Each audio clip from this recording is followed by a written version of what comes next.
Bismillahirrahmanirrahim. Alhamdulillahi rabbil alamin. Wassalatu wassalamu ala ashrafil anbiya'i wal mursalin. Nabiyina Muhammedin wa ala alihi wa sahbihi wa sallam.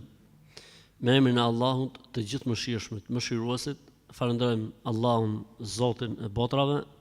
Mirësitë, bekimet dhe mëshira e Tij qoftë mbi dashurin e Tij dhe dërguarin e Tij Muhammedin sallallahu alaihi wasallam, si dhe mbi të gjithë ata besimtarë dhe ato besimtarë që ndjekin dhe e pasojnë rrugën e Tij deri në ditën e Kiametit.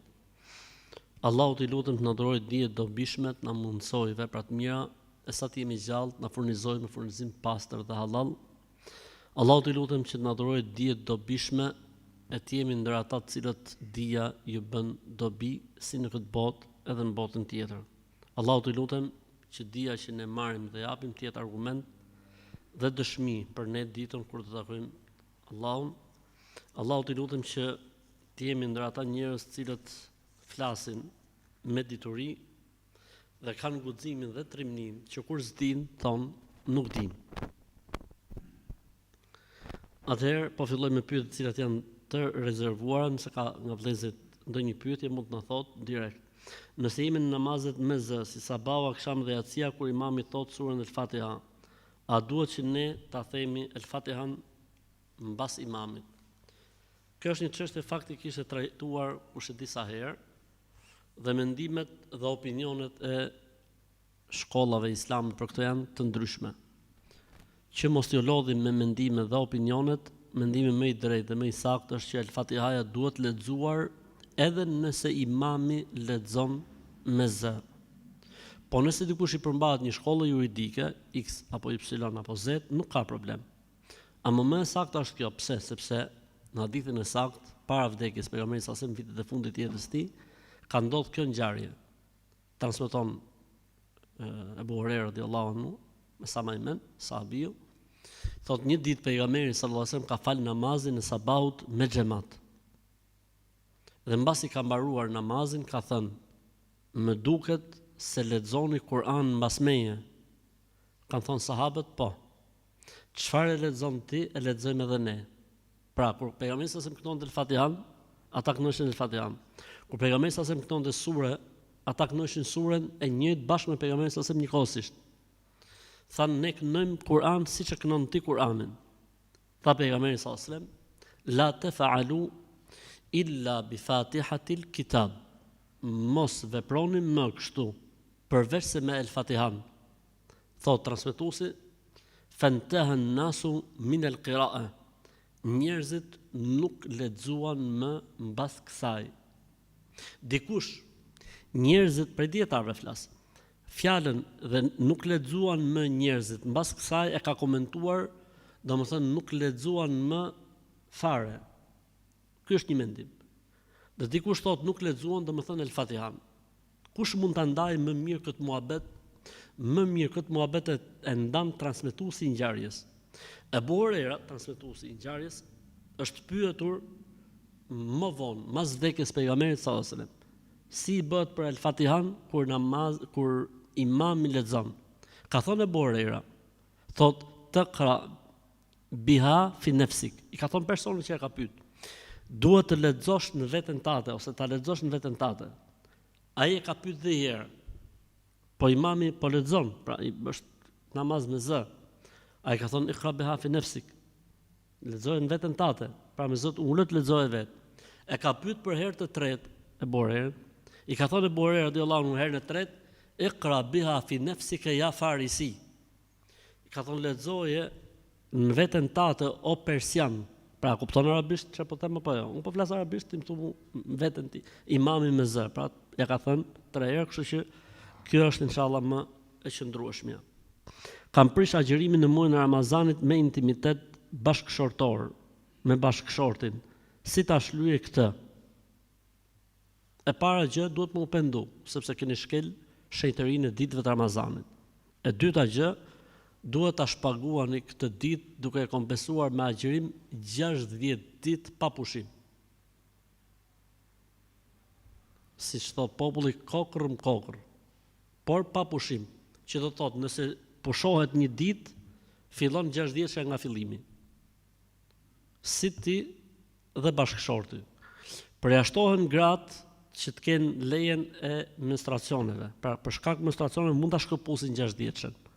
Për ndryshe, nëse e shkëput shkon deri ke 58 dhe një ditë nuk agjeron, fillon 6 vjeçë nga fillimi. Po kështu edhe burrit, nëse shkon deri tek 59 dhe ditën e 60 e shkëput, atëherë fillon edhe një herë 6 vjeçja nga fillimi. Me sëmundje fillon nga fillimi.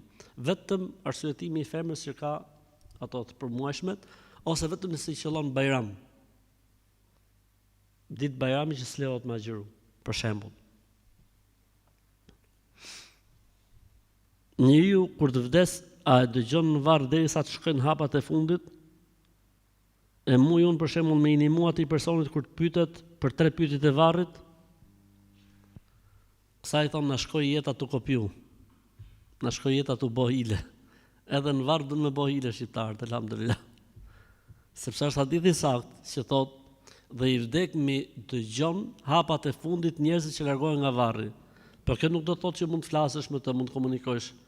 O X, kur të pyesin Zoti yt është Allahu, thuaj Zot, kur të pyesin kush është Zoti yt, ose pra kush ishte Zoti yt, thuaj Zoti im është Allah.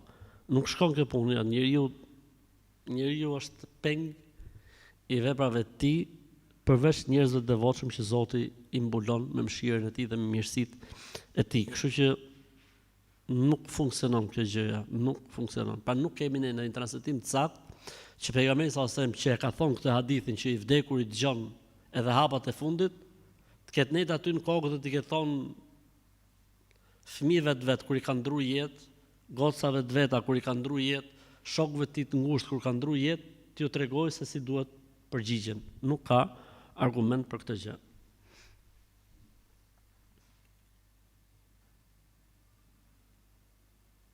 A i dëgjon i vdekur i lutjet tona kur ne lutemi për të dashurit tanë që kanë ndruar jetë? Jo, nuk i dëgjojnë. Por mund të përfitojnë prej lutjeve tona. Pra kur ne lutem për një që kanë ndruar jetë, namaz, ose ke varri, shkojmë bëjmë dua për të, ose diku kudo që ti jesh, shkon menja tek dikush që ka ndruar jetë dhe ti bën dua për të, po. Inshallah duaja i shkon atij përfitimi prej duas tate, po jo që ta dëgjojë ai duan tënde. A është e vërtetë që nëse lutemi për dikë pa dijeninë e atij personi, kjo bëhet shkak që të shtohet dashuria mes nesh? Nuk është se ka ndonjë argument për këtë gjë.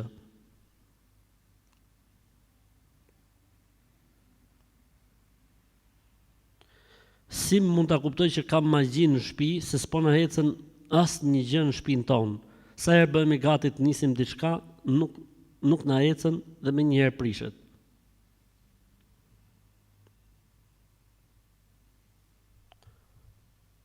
Tani unë nuk e di, domethënë se si i rregulloni ju punën dhe se si i bëni punën e rëndësishme.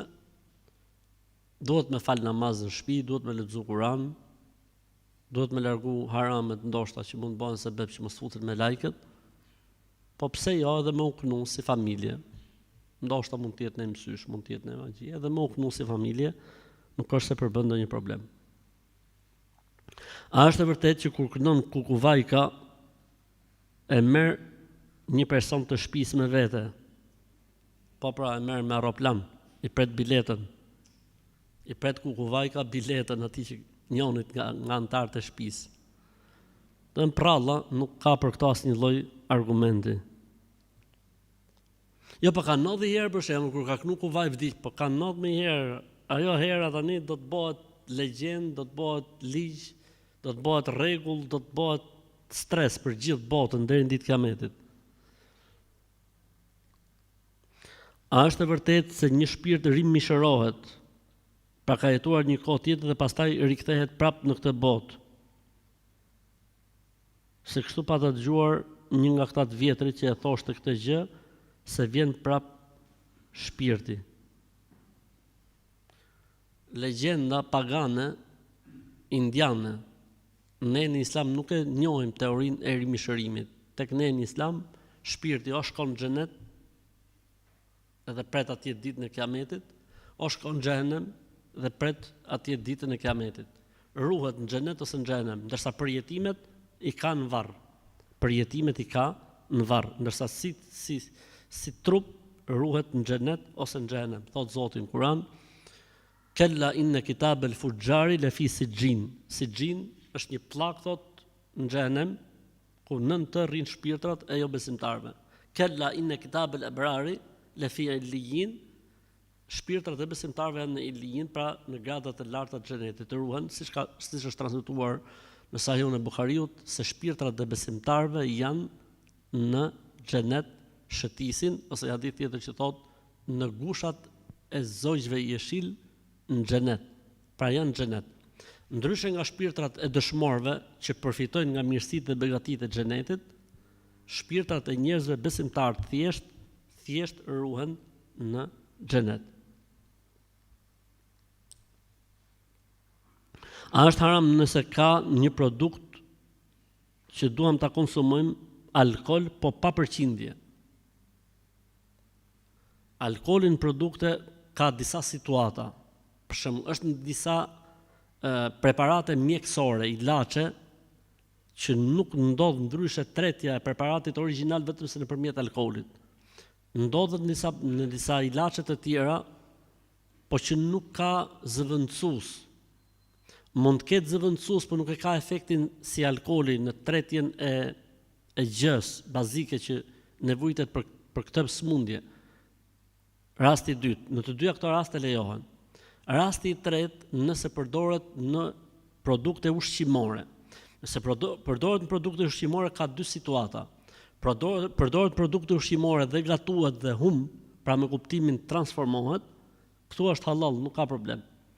Dhe përdoret në produkte ushqimore, po lënda e alkoolit mbetet aty. Pra era, për shembull, në disa produkte, ose lënda, pra ajo lëngu, si më thon, pavarësisht se nuk ka më efekte dehese, ama është lëngu aty. Atëherë në këtë rast duhet më u largu prej saj, edhe pse s'ka përqindje.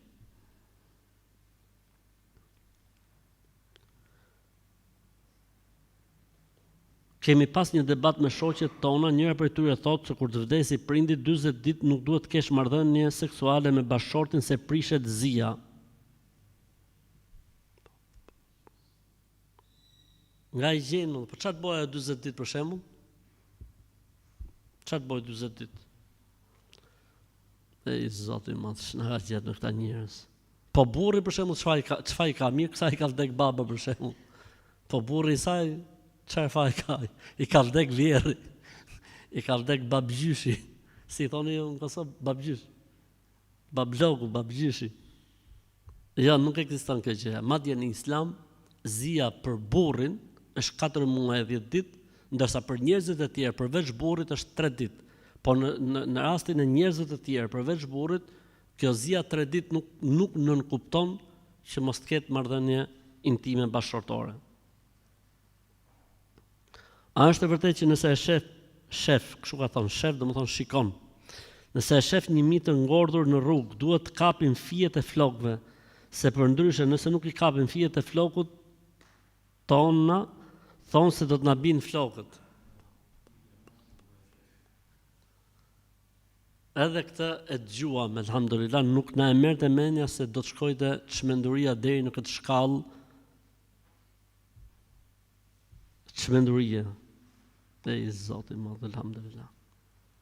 Nëse shet thot një mit ngordër, duhet me kap flokët. Se po si kape flokët, tran flokët në tokë. Këta nuk ka kush i arreston, nuk ka prokurori që i mbledh ta njerëz. Elhamdulillah. Prandaj bëjnë qef.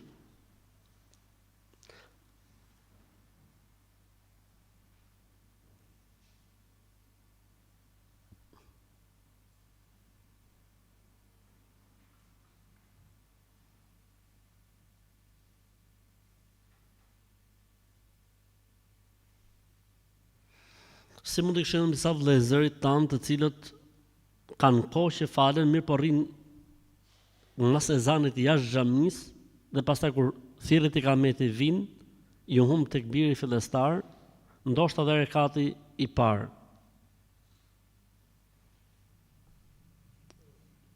Islami ka një gjë shumë interesante, fakti që pozita ke Zotit nuk ka të bëjë me vjetërsim.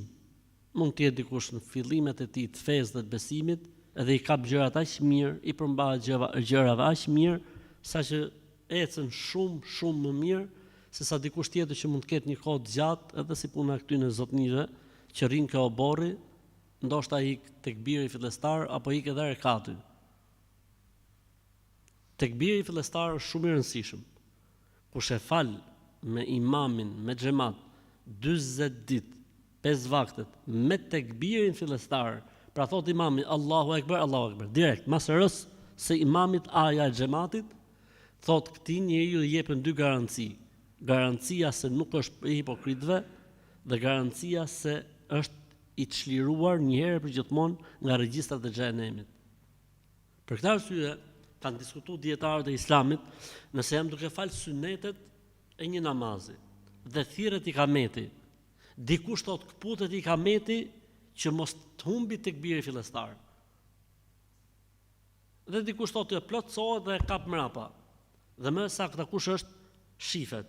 Nëse vazhdoj deri në fund, me ikën tekbiri fillestar, putet suneti.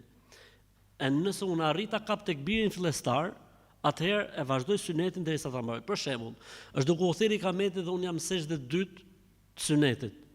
Okej, marro, e kap tekbirin fillestar. Ama nëse thirret ikameti dhe unë jam në rekat dytë, sa kam filluar rekatin e dytë? Sado që ta fal shpejt unë, nuk arrit dot tekbirin fillestar.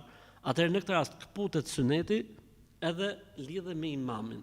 Ndërsa për sa i përket sunetit që se kapa, e fal më mrapa.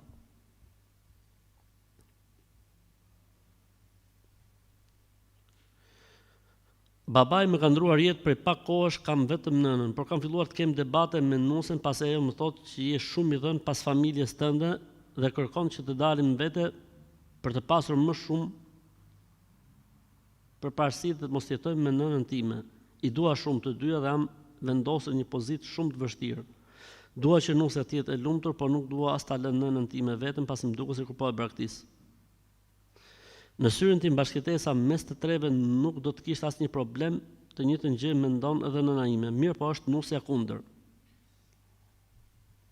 Këta nga ato nusët që duan sqaru. Zoti u zoft. Zgjedhja për këtë çështje është që unë mendoj që ti të thrasësh prindrit e saj, vllajën e saj, edhe dajën e saj, si mund të jetë rregulli, njerëzit e saj, edhe t'ju thuash për këtë problem. Unë kur jam martu me prindër, dhe prindërit i kam pas. Po edhe mos t'i kisha pas prindrit, dhe ju tek prind tha, e ti si është puna Orçun, unë du t'jetoj me ty. Maro historia. Maro historia, s'ka më diskutim. Është ndryshe kur prindi është grinda vet, kur prindi i bjerë në qafë nuses, i bën padrejtësi, i bën zullum, është çështje tjetër. Kemi thonë në edhe atë rast, çfarë gjykimi ka Islami. Po kështu në ditën për diell, në këtë rast pra kështu duhet vepruar. E nëse ata pastaj mbajnë krahun vajzës së tyre, le ta marrin vajzën me vete. Allahu ale të soft. Të jetojnë me gocën e tyre.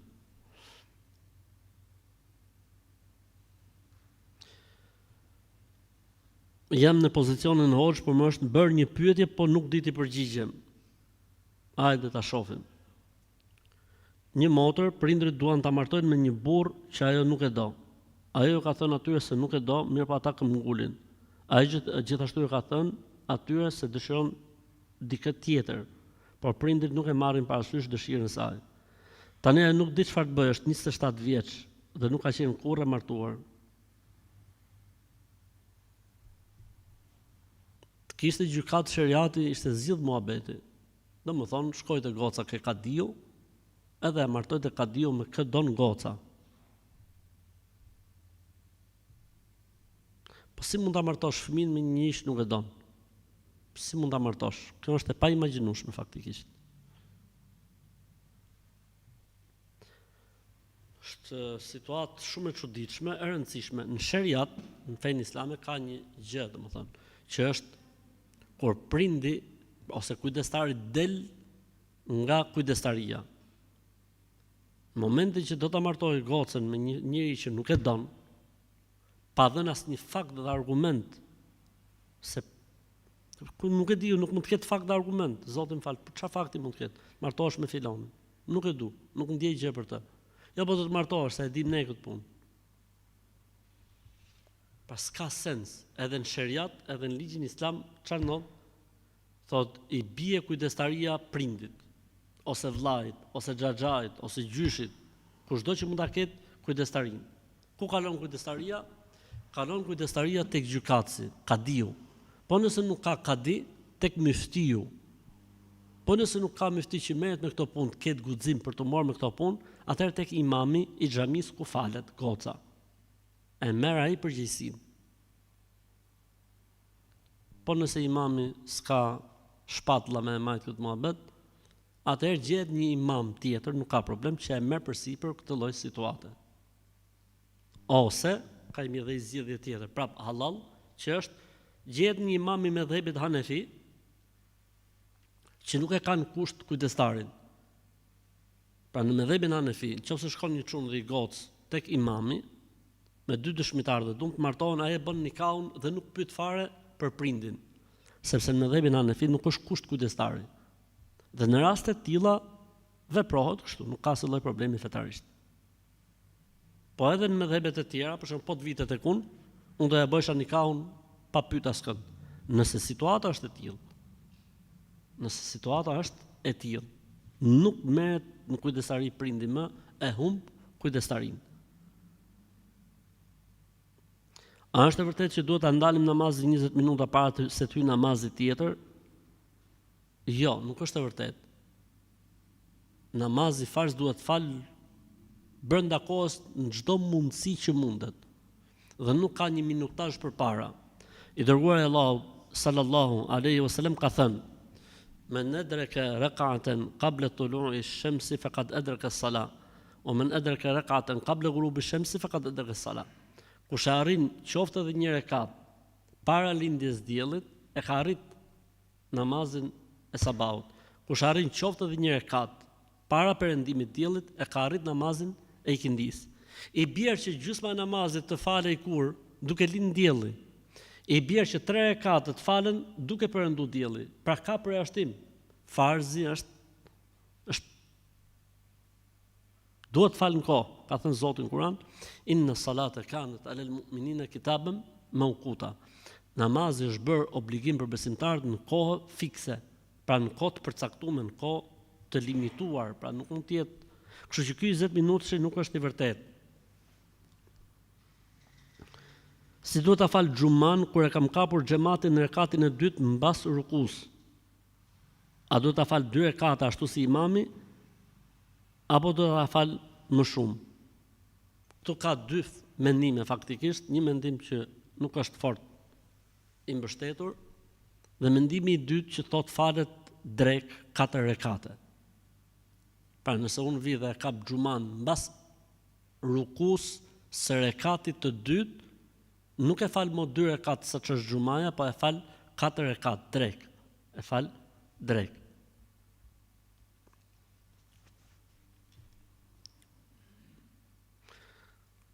Kam 6 teze, me gjithë mamin tim pra në 7 motra. Kur flasin në telefon me njëra tjetrën, vetëm debatojnë. Zihen. Dashnia madhe është kjo. Kjo tregon se ato duan shumë me njëra tjetrën. Po merri ulin e ditë bashkë gjitha. Mohabetet e telefonit i bëjnë aty ball për ball.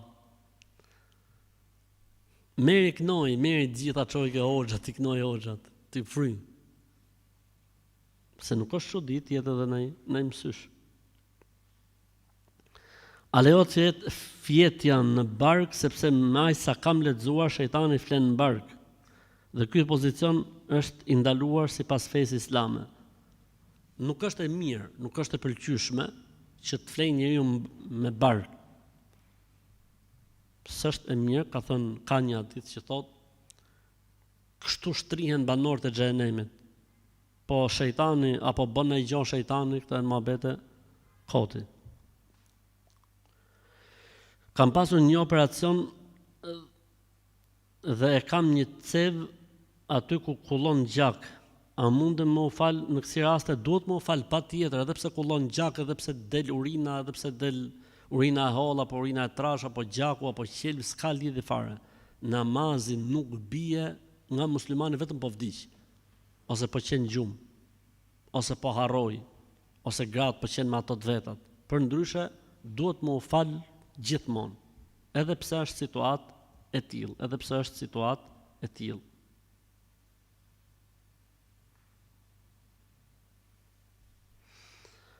A quhet abdesi nëse je me grip dhe i ke hundët e bllokuara? Po, quhet, nuk ka asnjë lloj problemi fetarisht.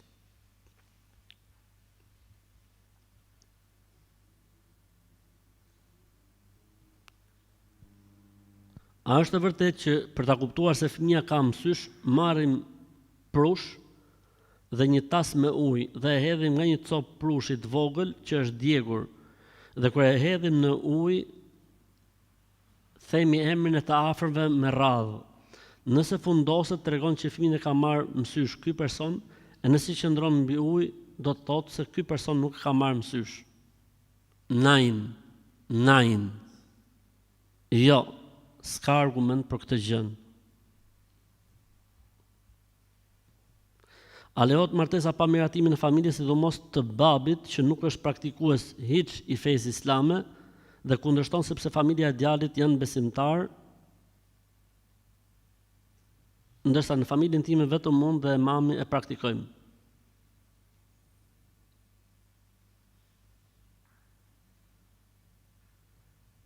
Ndërkohë që këta të tjerët nga familja ime përveç meje dhe mamit ndëgjojnë një hoxh i cili sheh të ardhmen, sa është për hajër apo jo.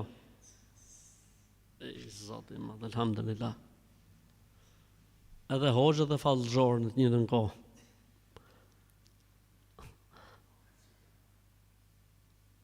Hoxh astrolog. Atëherë, në këtë lloj situate, siç përmendet këtu, normalisht që nuk mund të flitet pa e ditë situatën në realitet, po është e njëjta përgjigje që ne dhamë më herët. Në raste të tilla, nëse është kjo e vërtet, bie kujdestaria nga prindi, marton myftiju apo hoxha. Isha tek një person që e quante veten hoxh dhe po më thoshte se kulu vallahu nuk duhet kënduar brenda në shtëpi sepse ikin të gjitha të mirat. Ky duhet arrestu, urgjentisht na jep emrin, ta denoncojmë policit, ta fusim ja 7 vjet në burg. Mashtrues. Kjo nuk është e vërtetë. Pejgamberi sa më thot kulu vallahu 3 herë është sikur me lexu gjithë Kur'anin. Tha pejgamberi sa a nuk ka mundësi çdo njeri për ju para gjumit të lexoj gjithë Kur'anin? Tha në pejgamberi i Zotit, e kush mund ta lexoj para gjumit gjithë Kur'anin? Tha 3 herë kul huwallahu ahad. Tani para gjumit ku është robi? Në ar apo në mal, në shtëpi? Kështu që të lutem ti që ke bërë këtë pyetjen, na sill emrin e hoxhës ta denoncojmë. Ky hoxha duhet arrestuar në momentin më të parë. Ti themi atij, ka ardhur njëri që arreston njerëz. Ti themi atij robit. Ka ardhur njëri që arreston. Ej, Zot na falo Allah. Ka gjenë, nga i gjenë këta gjona, alhamdulillah. Ka disa ditë thotë që një afër i im është smur, analizat dhe çdo gjë i kanë rregull. Një hoxhi ka thënë që ka shkelur në melek. Ky hoxha që ka ftoftë në tepelek. Zoti. E para gjë duhet arrestu hoxha. E para gjë. E dyta gjë, shqipi se këto puna analizave, këto për shembull bëjnë analizë gjaku, s'ka gjë. Ndërkohë që kur thu analizat duhet më shku muhabetit me eliminim në analiza, jo kështu ka bë analizat. E rëndësishme, nëse s'ka zgjidhje, le të kënohet tek një hoxh. Po jo ky që thotë ka shkel me lek. Pse nuk ta për shembull ka shkel xhinin? Ka shkel me lek. Hoxha pas ka qenë shumë nona. Shumë nona hoxha, nona.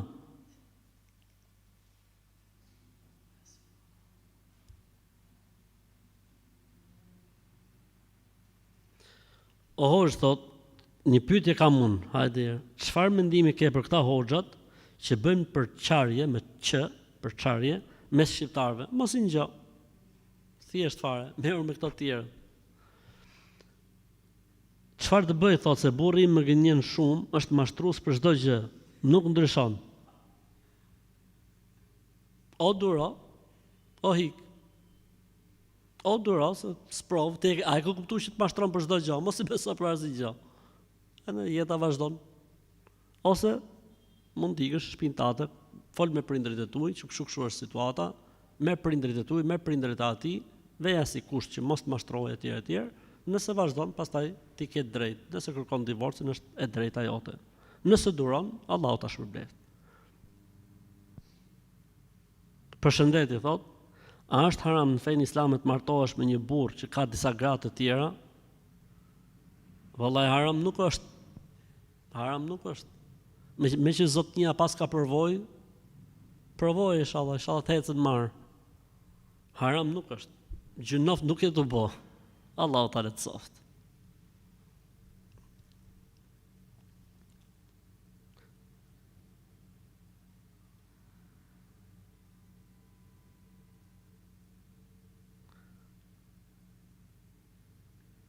Kur shkon një çift i sapo martuar në shtëpinë e dikujt nga ana e nusës, të nxjerrin një qen dhe një pul ose punë.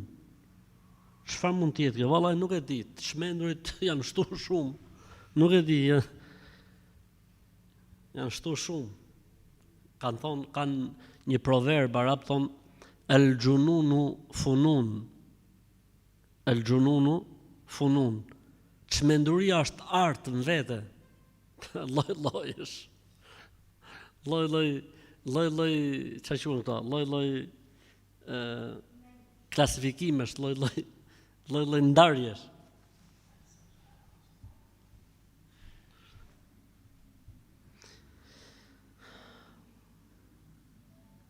Jam e sprovuar me burrin, është i pa udhëzuar, më ofendon me fjalë të rënda, më nem, pra mallkon, nuk del me mua askund, unë punoj në gjitha hollat mi merr. Unë se kam pyetur për mbulesë, as për namaz, as për lexuar Kur'an.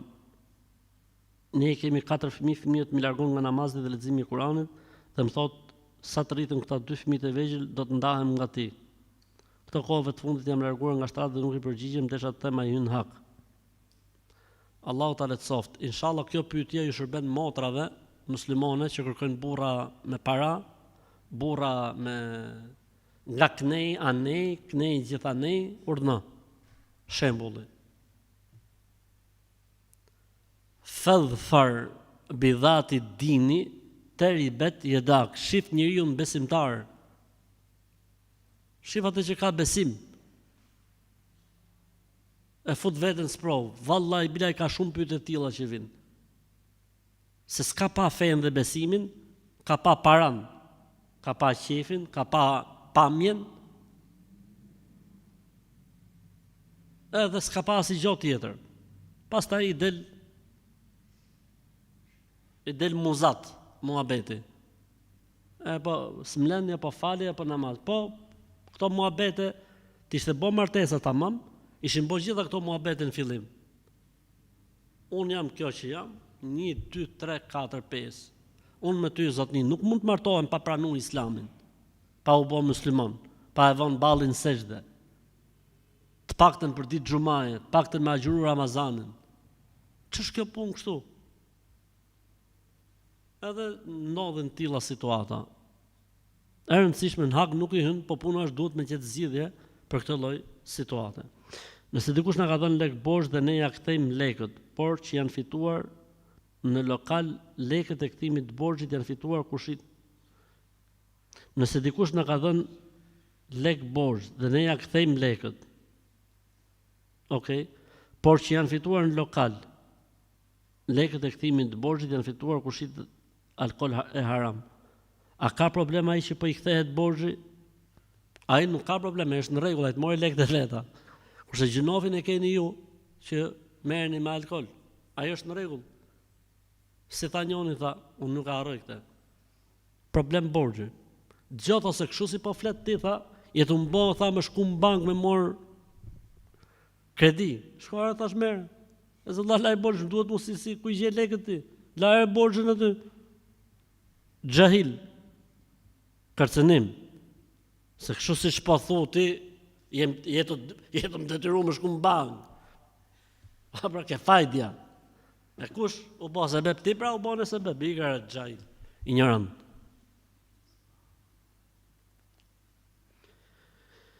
Kur të vdes një njëri dhe i jesin, do më thënë i ngelin, syt, qel, hapur, a ka në do më thënë, jo, s'ka se do më thënë, asgjë, thjesht i mbyllën syt, edhe, për këta arsye është mirë që ata njerëz që rrinë tek njeriu që është në ato grahmat e fundit, ta kujtojnë duke thënë la ilaha illallah, la ilaha illallah, ta kujtojnë, dhe nëse personi jep shpirt, puna e parë që duhet bërë është t'i mbyllin syt, t'i afrojnë gojën, nëse i ka ngel hapur, pra t'ja lidhin me një çerm, dhe nëse ka ngrënë, pra ka qenë tip që ka ngrënë atë gjithë këtyre kohëve, i vihet diçka e rëndë në bark dhe i lidhen dy gishtat e këmbëve.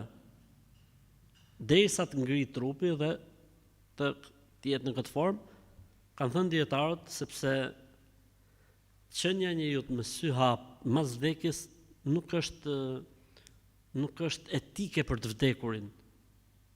Pra të gjallët duhet të jenë shumë të kujdesshëm kjo pjesë. Sepse, si më thënë, dëmton shenjtërinë, më thonë, za pra e të vdekurit. Pra, llogaritë ti ta shohësh njëri për shembull të vdekur me sy hap, edhe ti s'ndjehesh mirë, ndërsa kur e sheh një të vdekur me sy mbyllur është, do të thonë, diçka normale.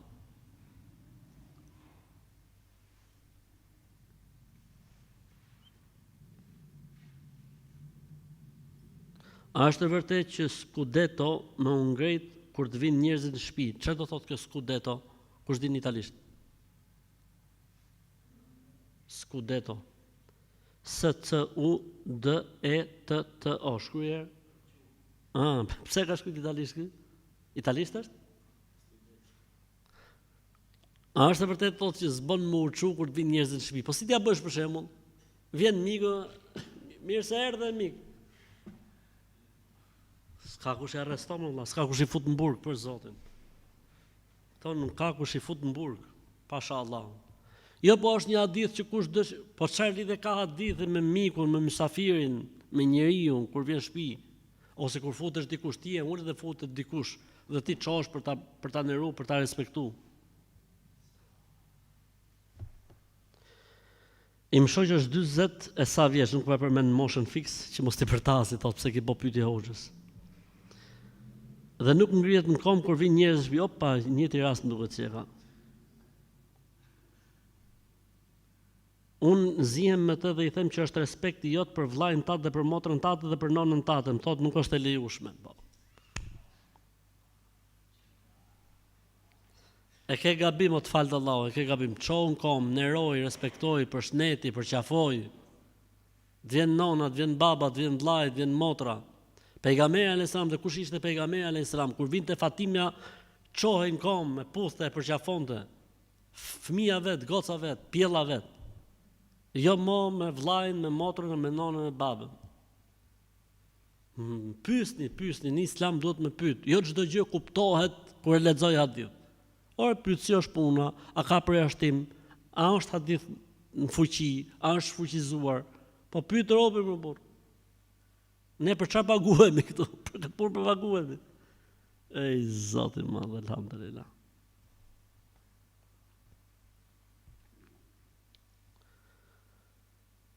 Unë falem gjithë, pra falem gjithmonë me sa duket. Falem 5 vaktet ka për qëllim ndoshta, por kam varzën dhe byzylikun në dorë. Më kanë thënë dikush që çdo herë kur merr abdest duhet i rrotullosh byzylyqet me duar të lagura. Mirë, po mua kjo më jep bezdi. Nëse byzylyqet janë të lira, nuk ka nevojë.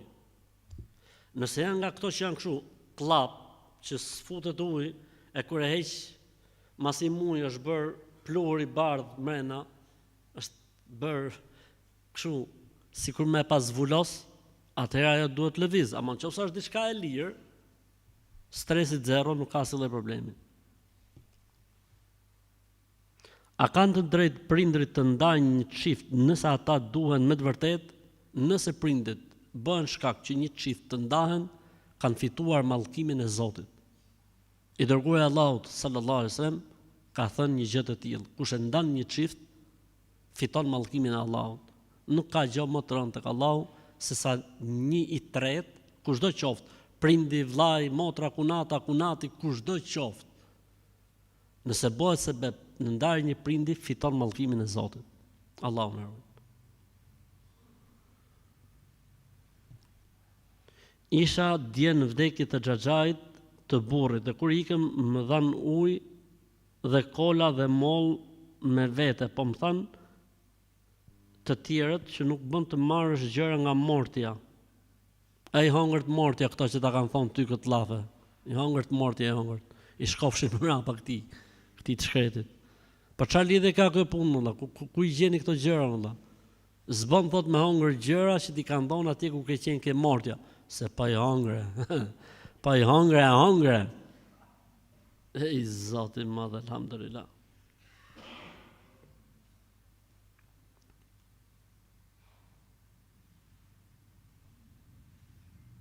Hoxh, kur betohesh rrënjshëm, e di që është mëkat, po kur betohesh tamam, po betohesh shpesh. A është gjuna kjo punë? Pra që me u betu në gënjeshtër thotë e di që është mëkat. Kjo është e rëndësishme. Shohim tjetrën.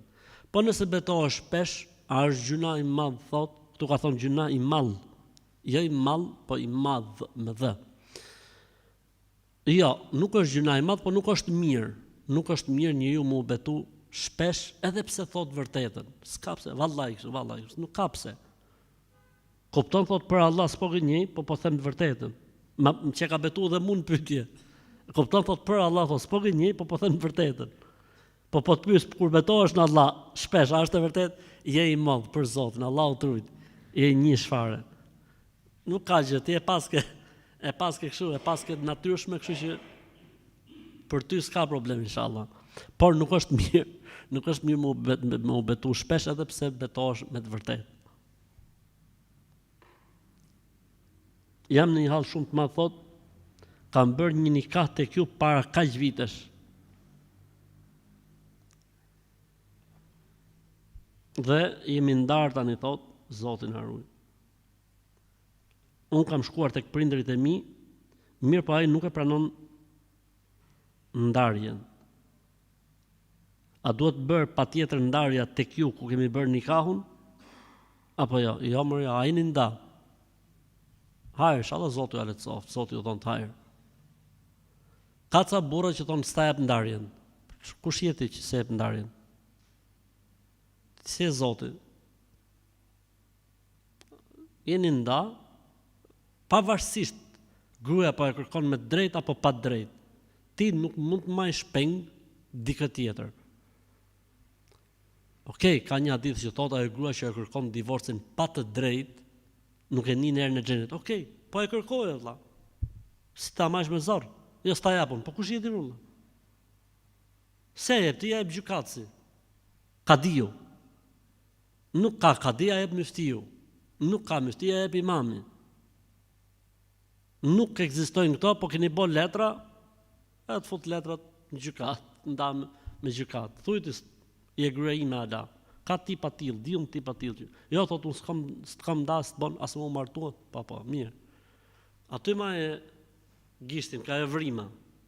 Bjeri natë vrim. Kam shikuar disa video të hoxhallarëve lidhur me fejesën dhe martesën, mirë, po nuk po kuptoj sa duhet. Se në Islam nuk ka fejes apo shkohet direkt në nikah. E para mos ngjoh shumë mirë, e mos shif shumë.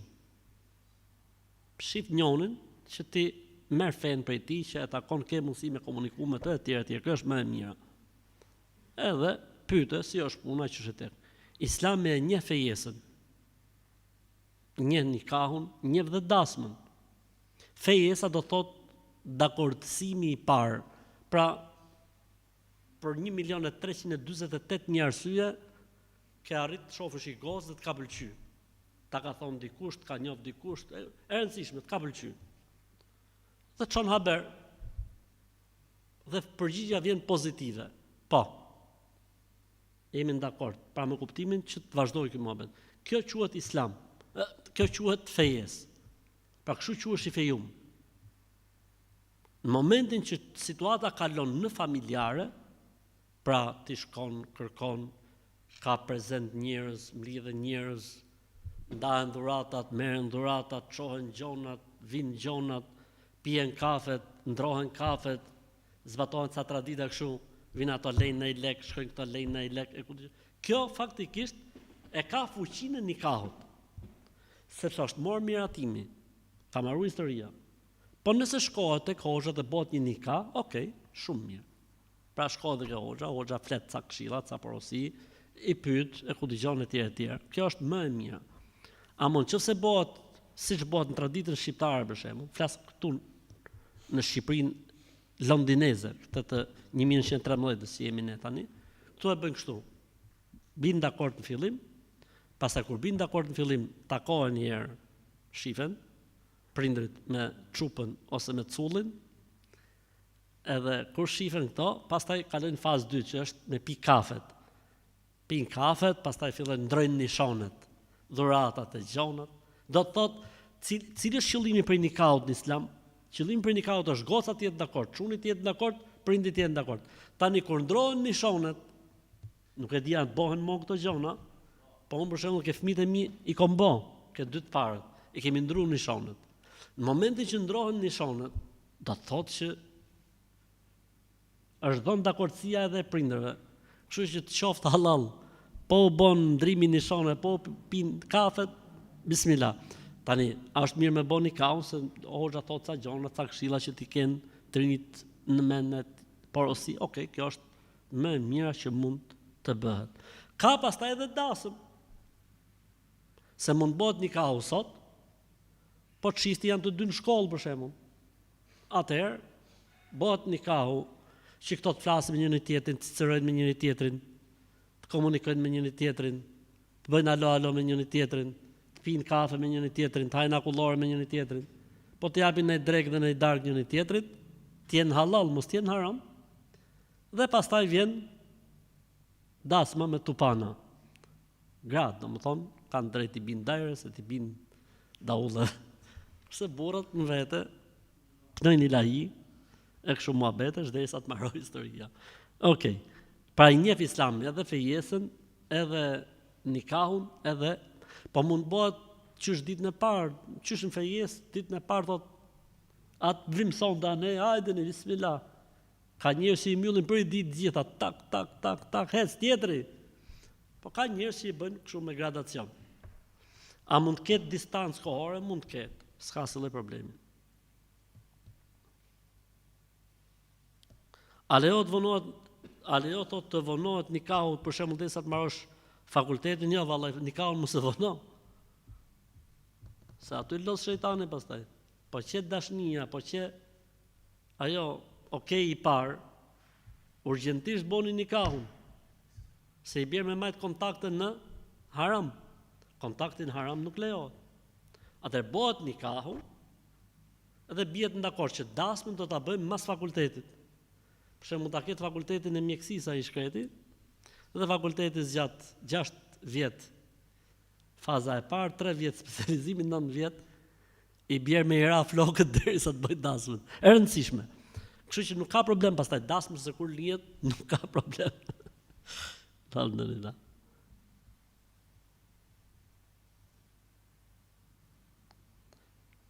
Kemi gjetur të shkruar një nga këto faqet, këta që e marrin fen nga faqet, nga rrjetet sociale, se Muhamedi alayhis salam ka folur në Djep pak pasi kishte lindur. Nuk është e vërtetë.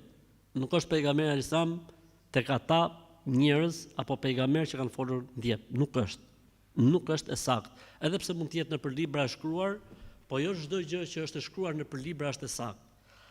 A është e vërtetë se djepi i tij sallallahu alaihi wasallam lëkundej nga engjujt? Arab nuk kanë djep fare, kushto që kanë djep. Arab kanë vetëm shqiptarët. Po ç'është ky muhabet e bore tunshin me lajket? Nuk ka argument, s'ka hadith.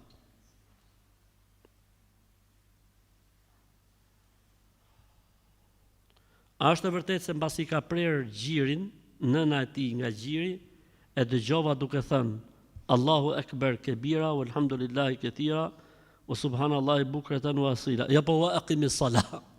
Falim namazin. Po ja burja. Nuk është e vërtet dhe është do që gjetë edhe për libra apo përmendet për rrjete sociale dhe për faqe, do thotë se ka burim autentik.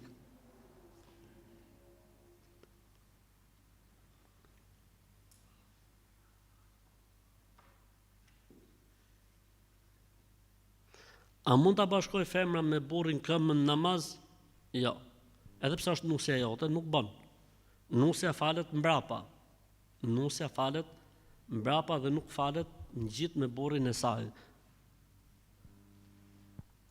Edhe diçka thot, pijama, më thon bijamet, i themi ne.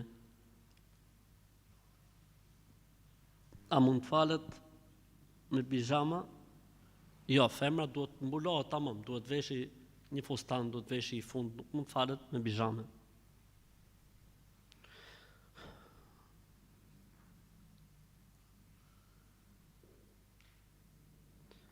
Jetojmë në Itali dhe gruaja ime 6-7 zanis është vizituar nga meshkuj që janë ginekolog. Po nuk e din sallën lindjes do të ketë mjek apo mjeke. A lejohet kjo gjë fetarisht? Nëse është hapësira dhe mundësia që mund të jetë mjeke, do të thonë okay. Nëse nuk ka hapësira dhe mundësi, nuk ka problem, sepse është rast mjekësor, shëndetësor dhe ka tolerancë. Po çfarë do të bësh herë? Ja s'ka mjekën tur, çfarë do të bësh? Do shkosh ti të marrësh punë. Kështu që mos ta ngarkojmë situatën më shumë sa ç'duhet. Mos ta ngarkojmë situatën më shumë sa ç'duhet. Megjithëse ka disa vende, për shembull, që ofrohet prezenca e mashkullit. Edhe spitalet private ofrohet, lejohet. Për shembull, në Amerikë, për shembull, lejojnë, edhe në Norvegji lejojnë, nuk e di në vendet e tjera, që të jetë burri prezent në momentin e lindjes gruas tij. Edhe në Europë. Pra lejojnë që të jetë. Kështu që ndoshta edhe në Itali lejojnë dhe mund të jesh aty prezent edhe stresit zero. Rëndësishme gruaja dali mirë, por këto gjëra rregullohen inshallah. Desha të di, a duhet prap me vuni qa, prap me bërë nikahun, se kam bërë fjalë me burrin edhe nga nervoza i kam thënë që nuk jem më burri jem. Mas e vrit mendjen, sa herë ke për të thonë prap. Nikahu është në rregull, stresit zero. A ka të drejt baba i burrit na thot mos dil këtu, mos dil aty, nuk na lën me dal dhe bëhet me nerva kur na shen ndonjëherë që dalim. Dhe lekët i mban vetëm ai dhe thot unë jam zoti i shtëpisë. Ky babai duhet të çuar atje ke vendi. Ja 2 javë mori ca gjilpona edhe vin Terezi. S'ka të drejt, nuk ka të drejt vjerri që të vej kushtëzime të tilla që ja po dil, ja po mos që duhet vjerit. Ti thuj vjerit, kam burr, kur ai thot dil, mos dil, jo mos shko atje. Thuj, kam burr. Shpifja veremin, duke i thonë kam burr. Faktikisht, djalin në tilla situate, në tilla raste, duhet ta marrë situatën kontroll. Pra nuk është normale që djali t'ja lej kompetencat e urdhëresave babait. S'është normale vallai, për Zotin. Kjo tregon që ky nuk është në rregull.